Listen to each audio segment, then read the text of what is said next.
Hi guys, and welcome back to Hilltop Farm, and welcome to lesson 13 in Wicca. This week's lesson is all about the festival of Imbolc. Let's get straight into it, shall we? Lesson 13, all about Imbolc. By Imbolc, most of us are tired of the cold, wet weather. Imbolc reminds us that spring is coming soon and that we only have a few more weeks of winter to go. The sun gets a little brighter, the earth gets a little warmer, and we all know that life is quickening within the soil.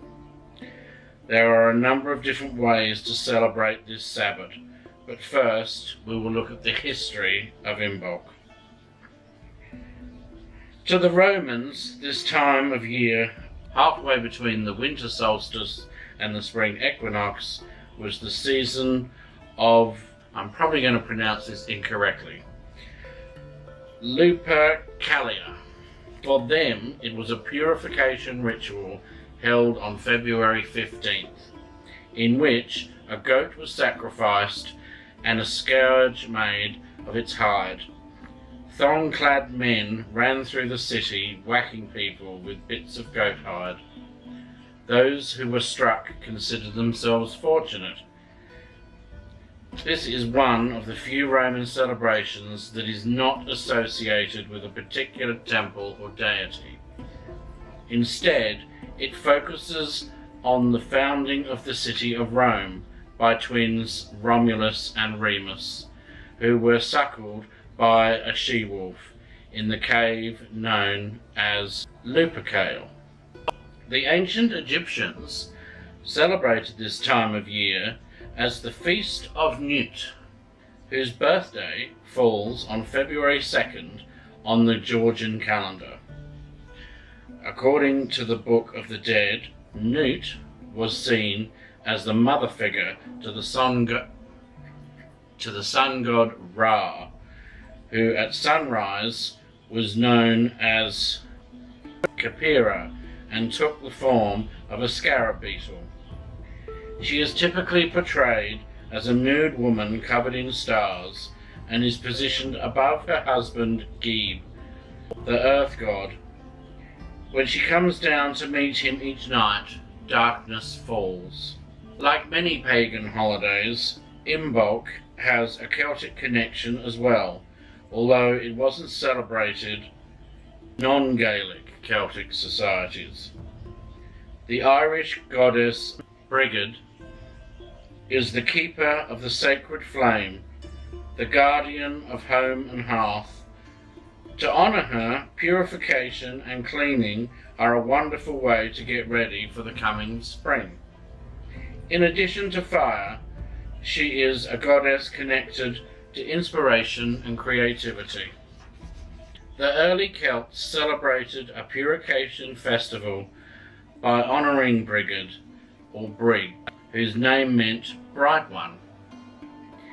In some parts of the Scottish Highlands, Brigid was viewed in her aspect as crone, known as Calibea, a woman with mystical powers who was older than land itself. Brigid was also a warlike figure. Brigantia in the Brigantes tribes near Yorkshire, England. The Christian St. Brigid was the daughter of a parish slave who was baptised by St. Patrick and founded a community of nuns at Kildare in Ireland.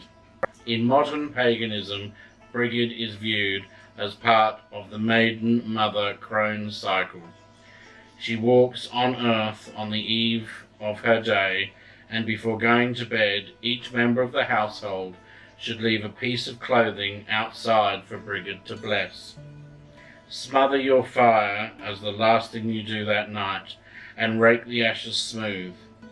When you get up in the morning, look for a mark on the ashes, a sign that Brigid has passed that way in the night or morning.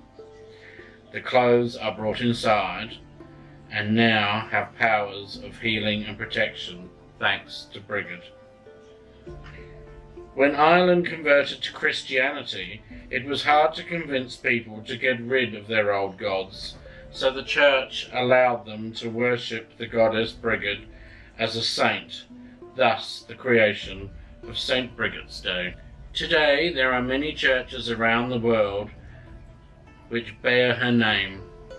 St. Brigid of Kildare is one of Ireland's patron saints, and she is associated with an early Christian nun and abbess, although historians are divided on whether she was a real person or not.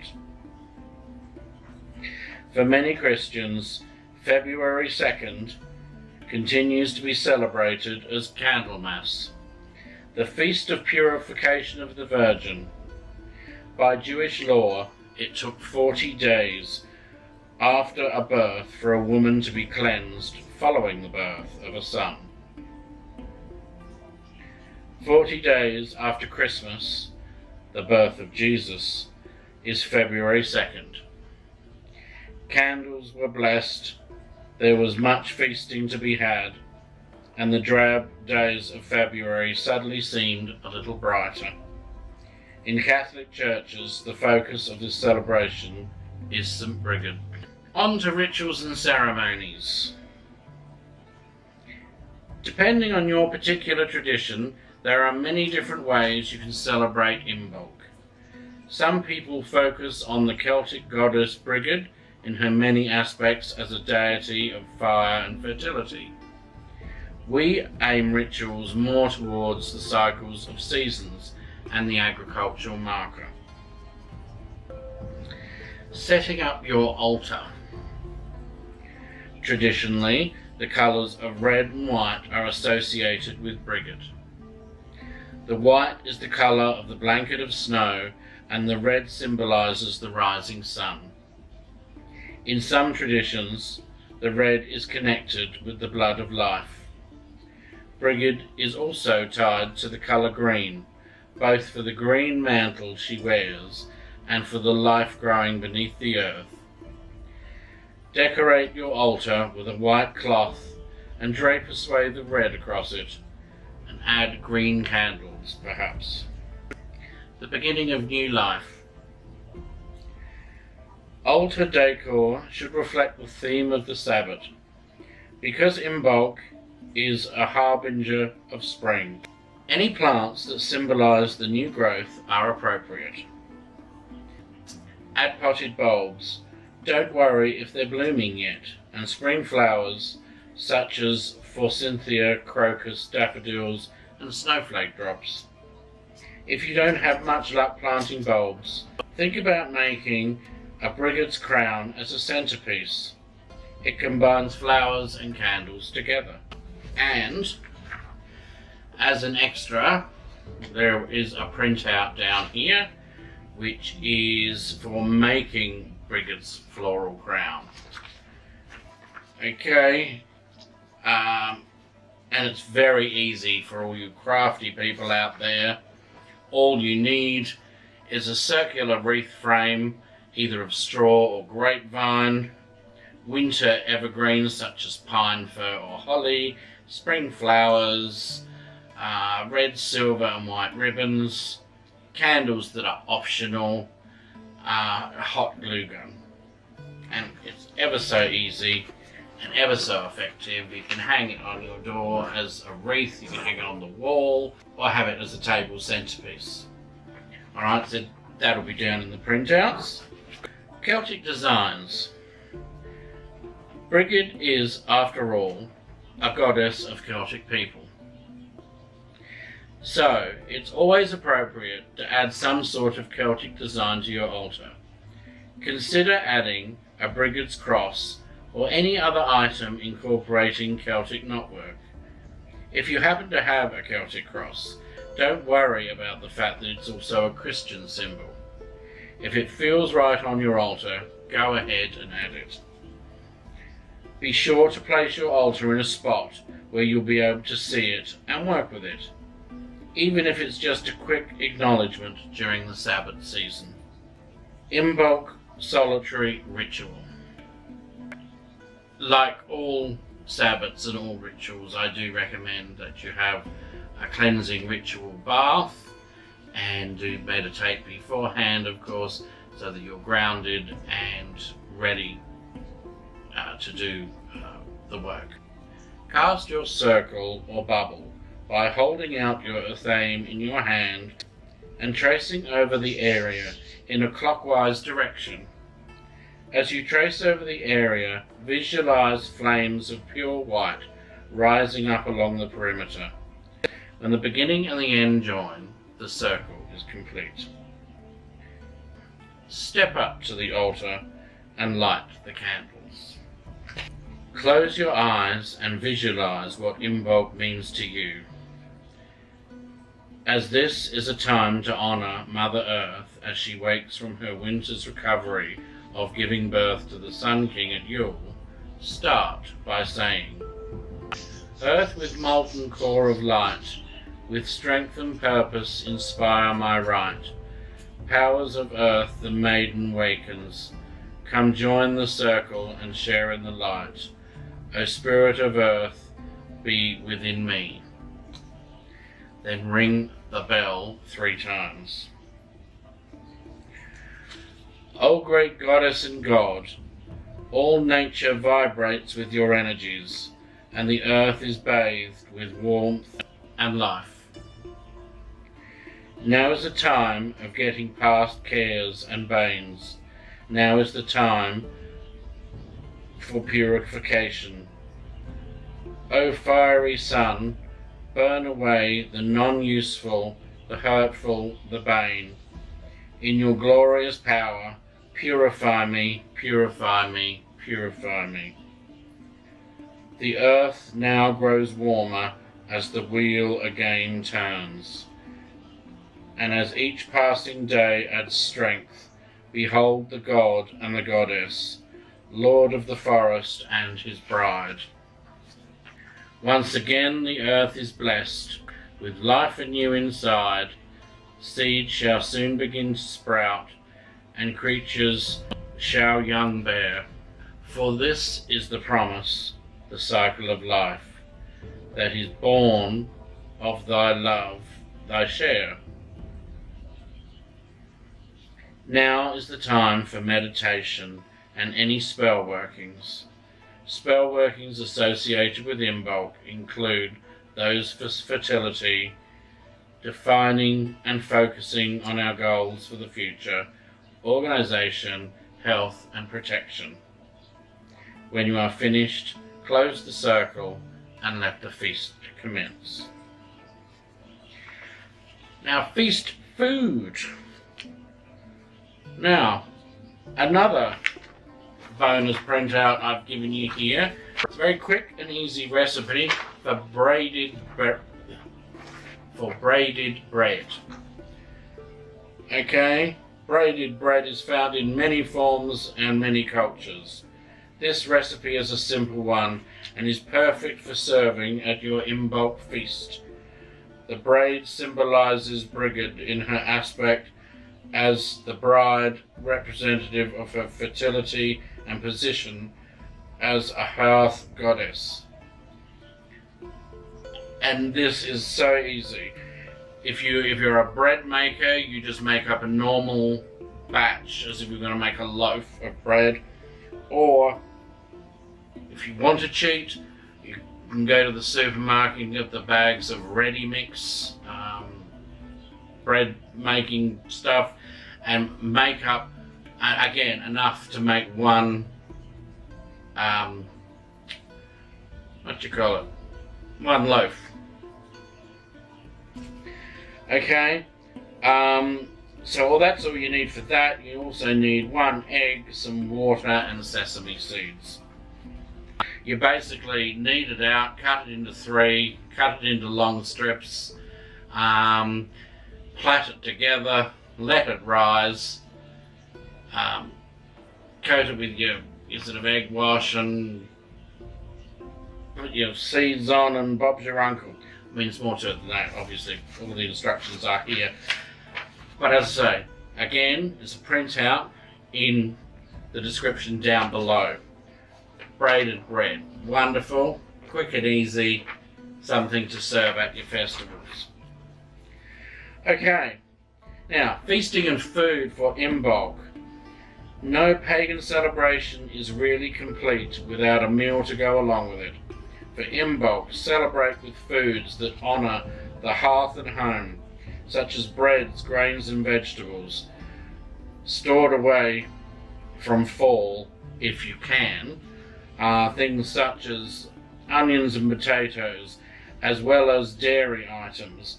After all, this is the season of Lupercalia. I know I'm pronouncing that wrong. As well, honouring the she-wolf who nursed the twin founders of Rome, in addition to being the time of the spring lambing. So it's from now on that the spring lambs are going to start appearing. So milk is often a focus in Imbolc cooking.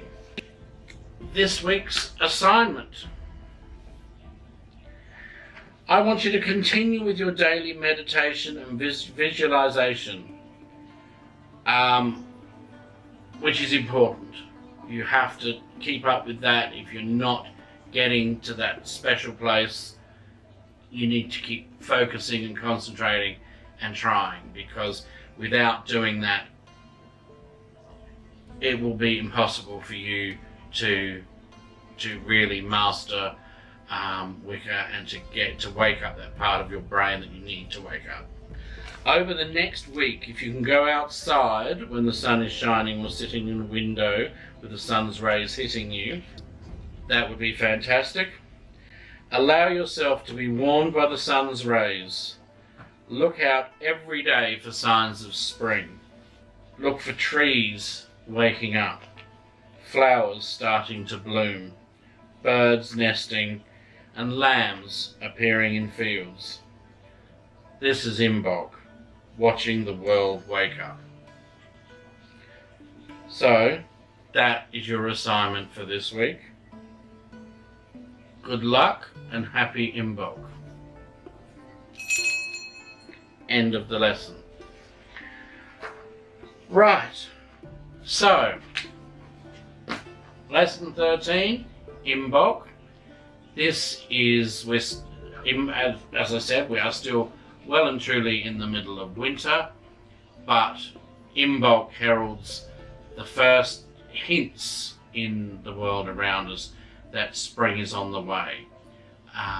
So I want you to start looking in your environment for any hints that spring is coming, because by the time we get to the next Sabbot, we will be celebrating spring and it will be well and truly here.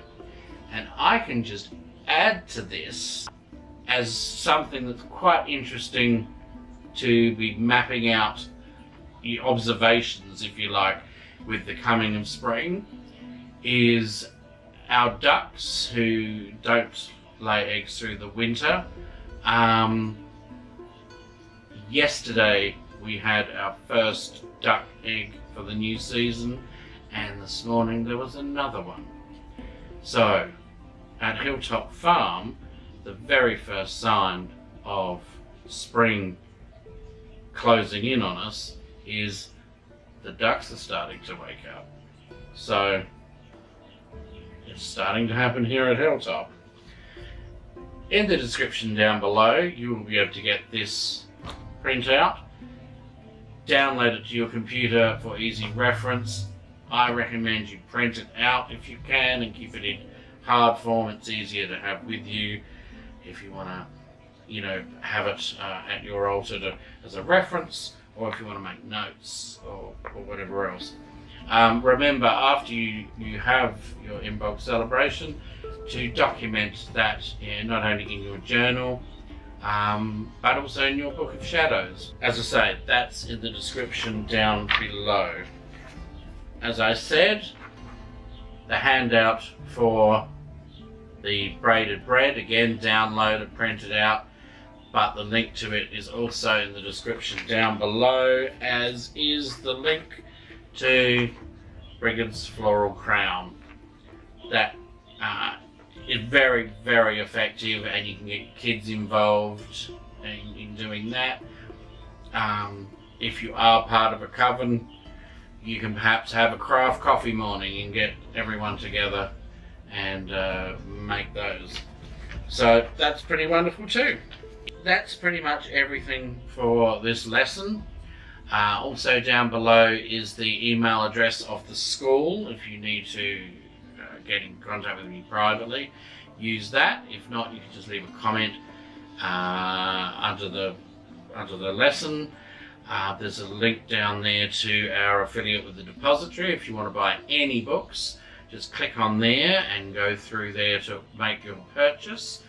And as long as you do that, our channel will get a few shekels thrown our way to help fund making these videos, and it will be very appreciated. So next time you want a book, think about doing that. I'm pretty sure that's all I have to cover in today's lesson. If you like this lesson, give it a big thumbs up. Make sure you hit subscribe so that you don't miss out on any other videos. Hit the notification bell just next to the subscribe button, and hopefully YouTube will notify you every time we release a video. So until next time, it's goodbye from Hilltop Farm. See ya!